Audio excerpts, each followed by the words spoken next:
I'm Ashlyn. And I'm Zach. And we're traveling A to Z. This week we're exploring the herring capital of Iceland.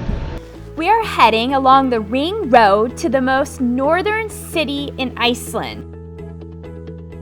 As you can see, the landscape changes pretty dramatically from green fields with mountain tops to water and fjords. We go through about 3 different tunnels to get around some of the fjords to get to the city. After one of the last tunnels before we reach the city, we come to this gorgeous fjord and valley, and there's a nice little sign with all the mountains and where we're at. So one thing that's interesting is they have these tunnels that go through the mountains, and they're long, they're like 3 or 4 miles, but they're one-way tunnels. So when you're going north, you do not have the right-of-way, and so you have to actually go into little turnouts that have little M's when you see a car. And then if you're going south, you have the right-of-way. So it's kind of tricky. We had no idea. We would have never known that unless we were told that. So kind of interesting how they do their one-way streets, or one-way tunnels, I should say.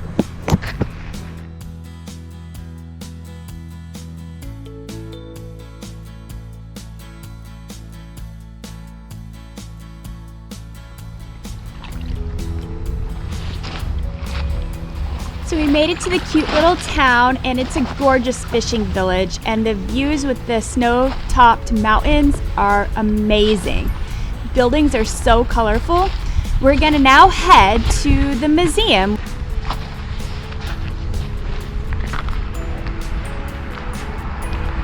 I don't know where we are, but we're in Iceland.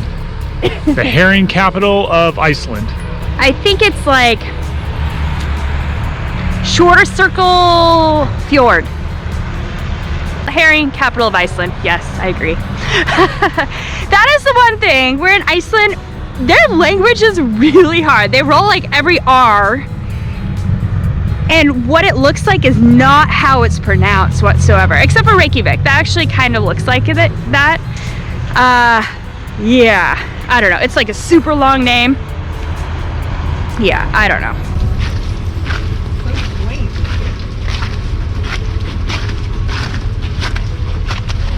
So we're going to the Heritage Museum. We're in this cute little town. It's the most northern town in Iceland. It's only about 25 miles from the Arctic Circle, so it's pretty cool. We're pretty far north. And it just snowed last night all over the ground. So the herring industry actually started around 1903 in this town when the Norwegians came and set up a factory here, and the Icelandics started to basically be involved. And eventually, once they got the hang of it and figured out how to do it themselves, they got rid of the Norwegians and then started fishing themselves for herring. So this happened from 1903 to about 1968, 1969, when all the herrings got fished out, and so the industry died and they had to stop fishing. And so after that, this booming town of 20,000 people approximately went down to about 1,200 people, which is it is today. And so it basically became a ghost town. And so there's nothing really here. There is still a fishing industry, but not the herring industry. And now the herrings are coming back, but not this part of Iceland. They're actually in the eastern part of Iceland. So a lot of the buildings were actually getting destroyed because it was a ghost town, and they just left everything. And this building behind me is what was part of the museum. It was actually bought by teachers and restored, so they had the museum and the history of this town, because it was the 5th biggest town in all of Iceland. I'm going to take you on a tour through this world-famous herring museum.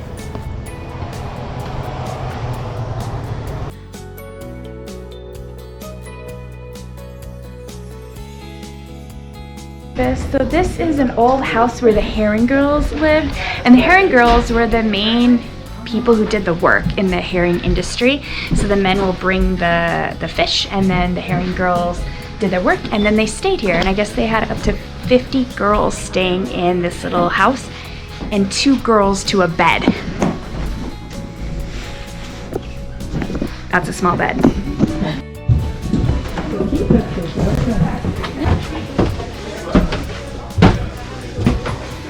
So this is the upstairs of the house. Look how small those beds are. They're super small. I couldn't imagine putting 2 people together, unless they're really small people, but that would be uncomfortable. Here's some of their old undergarments and a kitchen.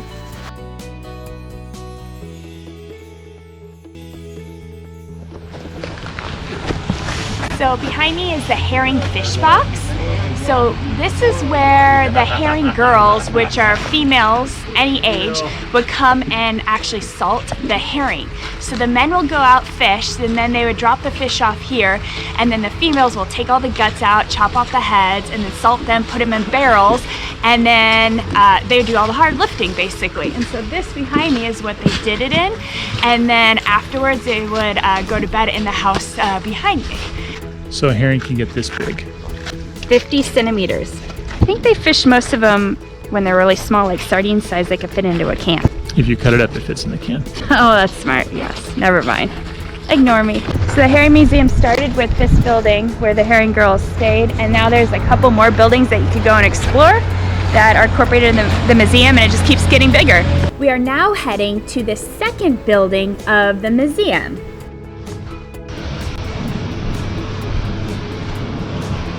So the second building actually houses a lot of the old machinery from the herring fishing factory. So in Iceland, the peak of the fishing era was in 1966, and this is before they fished out all the herring. And they had 45 different factories around Iceland, and this counted for 66% of their exportation. That's a lot. And then within a couple years, they fished everything out and they went down to none, basically. Okay, we're now walking to the third part of the museum. It's the third building. Oh, this is cool. It's of the ships. This part of the museum was designed to make you feel like you were walking in a shipyard during dusk. So the men were the only ones that actually went fishing, and then the females were the one that cut up the fish. And you can see all their fish. The boats are just filled with the herring. So the men got paid by the hour, and the females actually got paid by the barrel of herring. So the men would just be lazy and the females would be working really hard. Ultimately, the females could do up to 3 barrels, which is equivalent to about $10 their time and $300 a day our time. So they can make a lot more money than the males. So this is one of the old boats, and I'm in the front. Kind of cool. It's small though.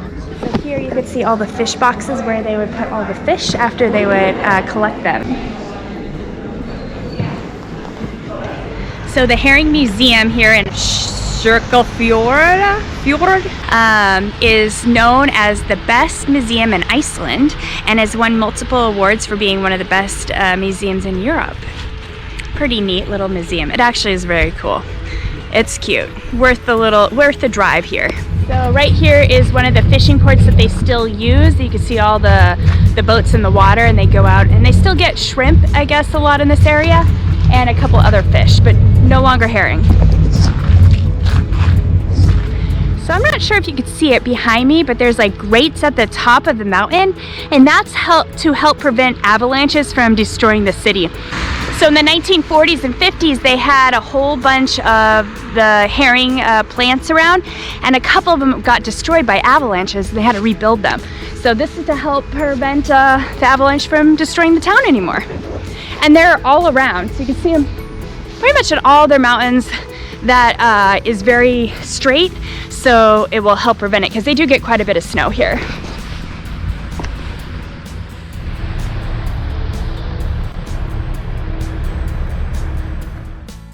We enjoyed our stay in the northernmost city of Iceland and the herring capital of the world. We're now going to start driving southeast to Akureyri to stay the night and explore the city.